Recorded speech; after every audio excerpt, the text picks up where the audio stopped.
Sagittarius, hi. So this is going to be a reading for the month of May 2026. And I'll do the reading for you and then I'll close it off with a oracle card. And these are general readings, so they may not resonate for all of you. If they do, there is an extended. At the end of the video, you can check out the link for that in the description box below if you want. Let's see, Saggy.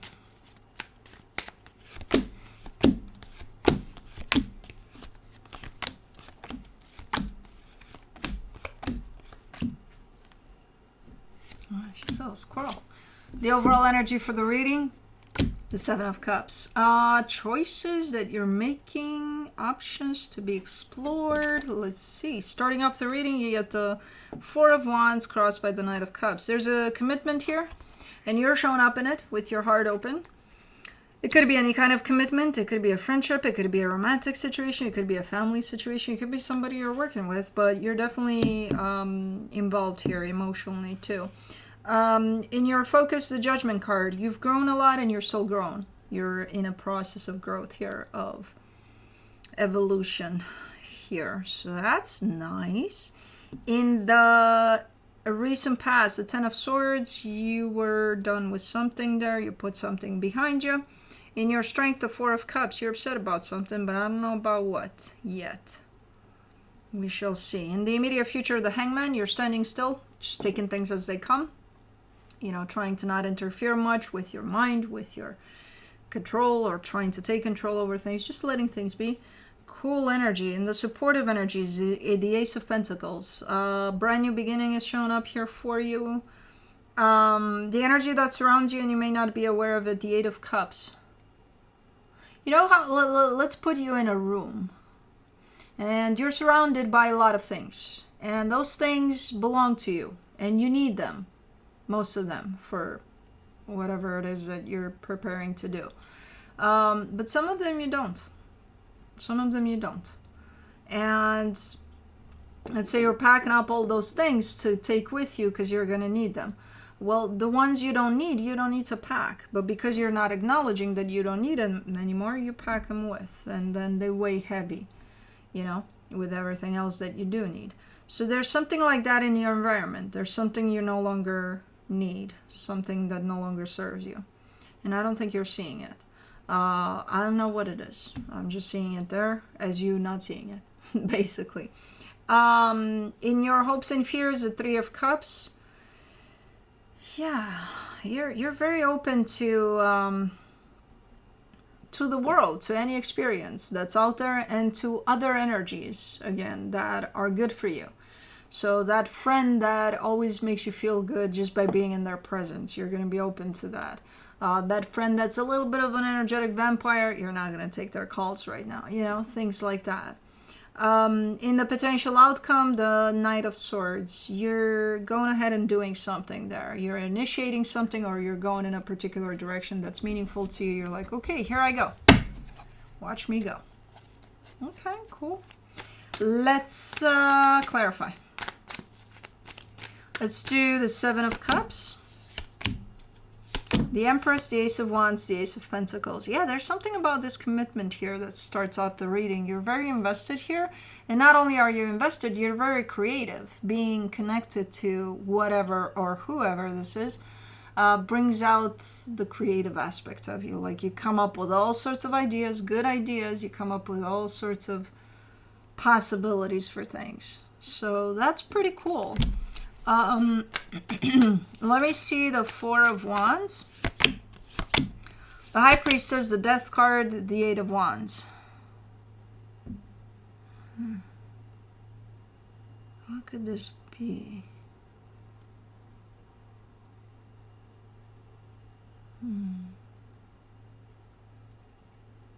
This looks to be part of your, as I said, you're in a process of growth. Those usually come with death processes, right? Parts of us are dying, parts of us are fading away or ripping apart from us, and it's like, okay, I need to let this go, you know? Whatever this commitment is very helpful for you, especially in a death process or two or three. I don't know. But it's very beneficial. It almost looks like this commitment stepped in at a time in which maybe you were going through a shitty time, and then that's why you're showing up more creative and more, because your energy is boosted up, so it's very beneficial. It's almost like a band-aid when you're in pain and you need that, and when you put that on, it feels better. It's not necessarily meaning that you're done with that wound. It just means that, okay, placebo almost, like, okay, this makes me feel better. You know what I mean? So it's that. It almost feels like it came in at the right time, or exactly when you needed it, whatever commitment this is. And I feel like you're expressing that, or it's expressed somehow. For the Knight of Cups, you get the Ten of Wands, the Nine of Cups, the Queen of Swords. Yeah, you're also trying to keep yourself balanced too. Not only, oh, okay, I care so much for this situation that, that's all I'm going to care about, how much I care for it, and that's it.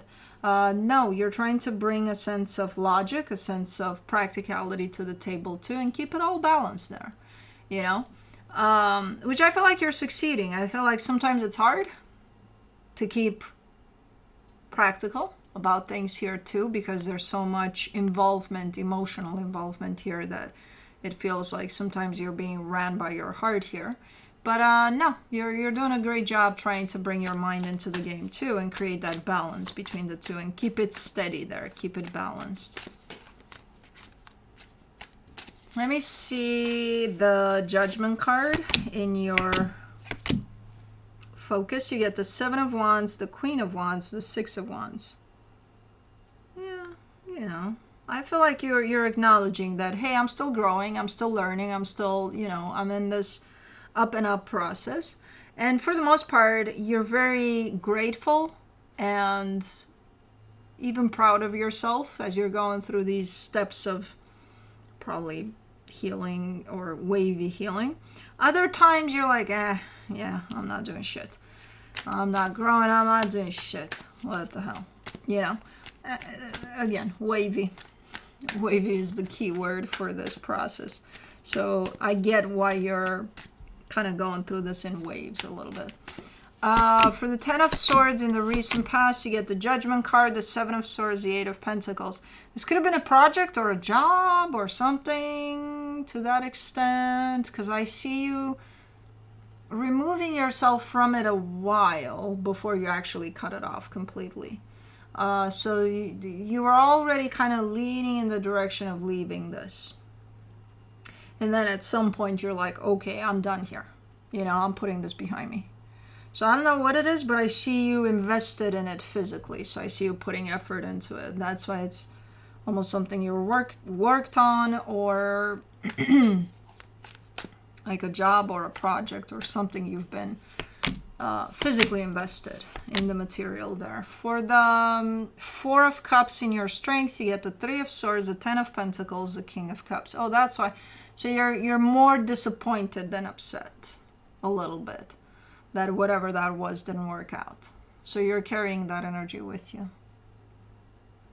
Like I thought that was it. I thought it was going to be it. And it turned out not to be, and yeah, I'm disappointed.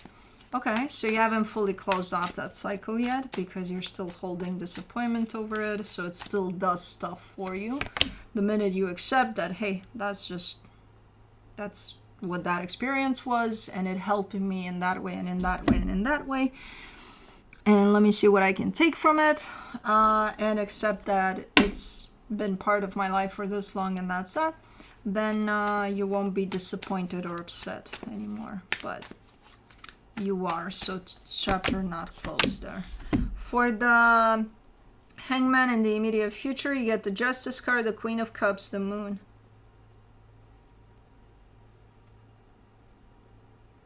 You're just looking super, super balanced here, and again, in the present moment, like taking everything as it comes. And I think you're trying to practice existing in this energy for a little bit here. Like, okay, let me take everything as it comes. And then it's especially challenging when you can't anticipate shit about shit. You know, so you don't, in all honesty, you can't anticipate shit about anything. We don't have any guarantees about what's coming our way, you know, unless you see like a horse and a carriage a mile away and you see it coming your way. Oh, okay, you know that's coming your way. But like you're almost looking blindfolded, like in the dark completely. So even if a horse and carriage would be there, you wouldn't see them. You know, so it's very interesting because I feel like you're taking this one very deep. You're like, okay, I'm waking up today, and for the rest of the day until I sleep, I'm just gonna look at life from that perspective of not trying to anticipate absolutely anything. You know, just be 100% present. It's like, whoa, you're taking this deep. So that's a pretty interesting energy. Because I feel like you're making it hard on yourself by throwing yourself into a situation or something with this purpose, with this goal. You know, so it's like throwing yourself to the wolves. Maybe a family dynamic or whatever, and you're just there. You know, and you're like, okay, let's see what's next. Or I don't know. I don't know. It's a pretty cool energy, but for the Ace of Pentacles and the supportive energies, you get the Three of Cups, the Ace of Swords, the Five of Wands. Yeah, there is something here attached to somebody else. There's a conflict of interest, I would say. If you're, let's say, planning on a vacation, or the thought of a vacation comes up with somebody, it could be a friend even. When you start planning that, it's already starting to look very different. What you have in mind is very different than what they have in mind. So you're saying, let's get my car. They're saying, let's get my car, you know? So something like that. It's you're bumping heads from the get-go.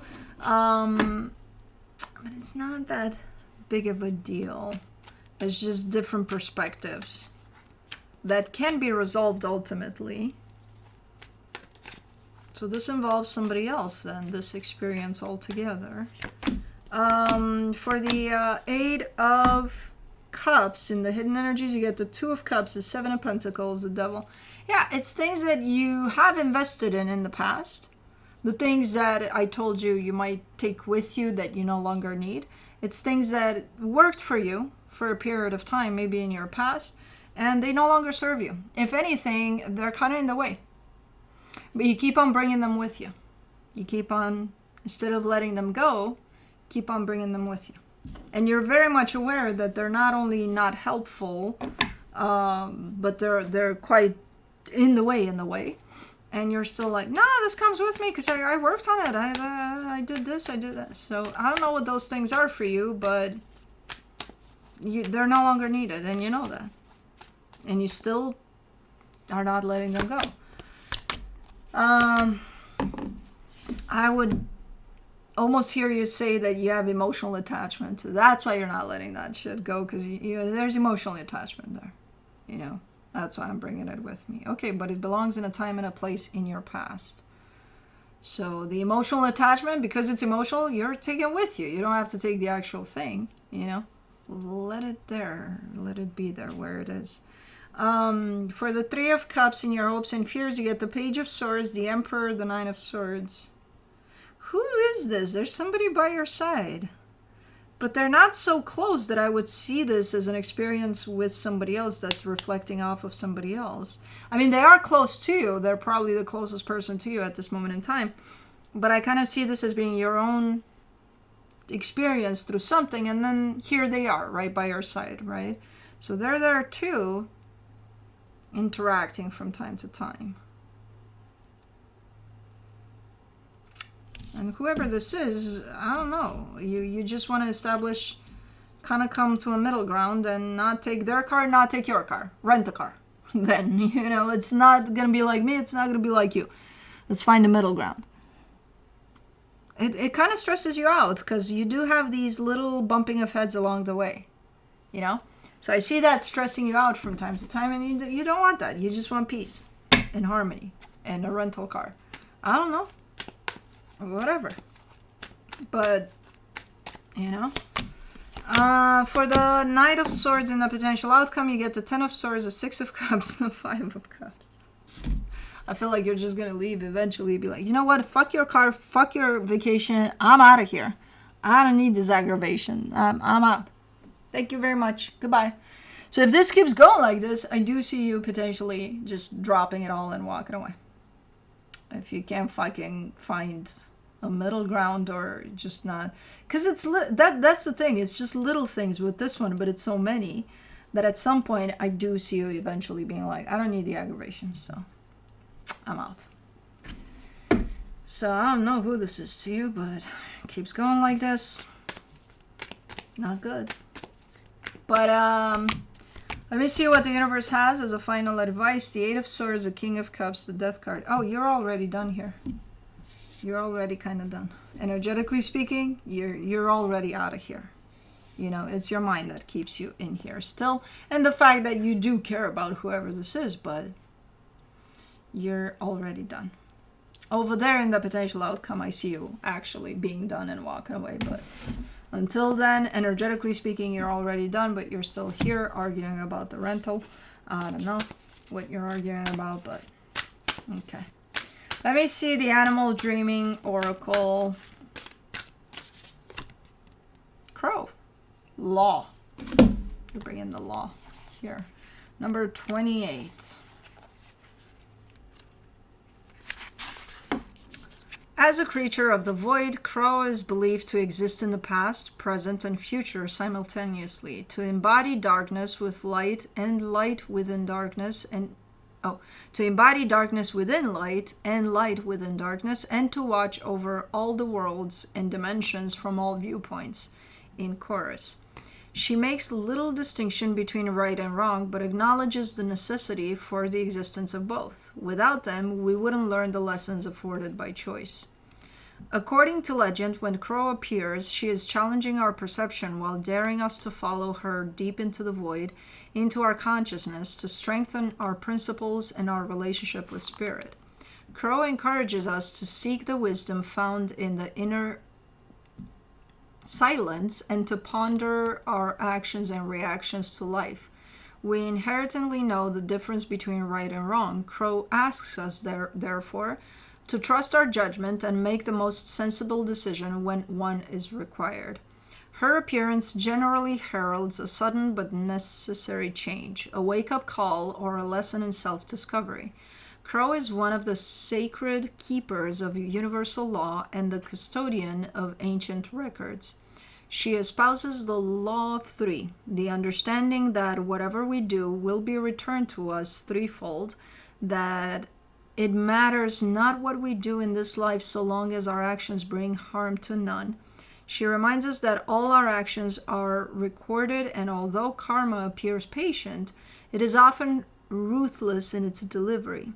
To understand these laws and to live by them with the purest intent will see us exit this life and journey to the next with a clear memory of our previous life and the lessons learned during that time. If Crow has flown into your cards today, listen to your instincts and act upon them in a way that honorably serves your purpose. Treat others as you would like to be treated.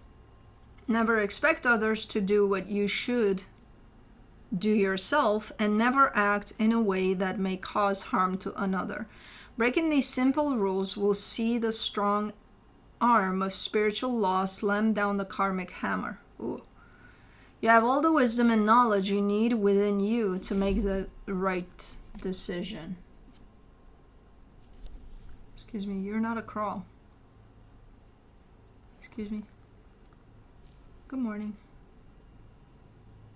I have one more sentence to deliver here.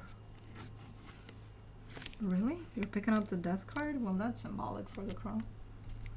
Okay. Call upon it now, and you cannot make a mistake.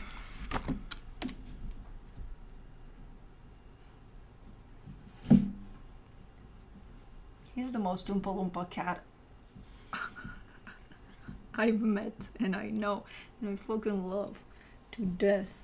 Oh, he's the most Oompa Loompa. I love him so much. Anyways, that's what I have for you. Hope this helped, and I'll see you next time.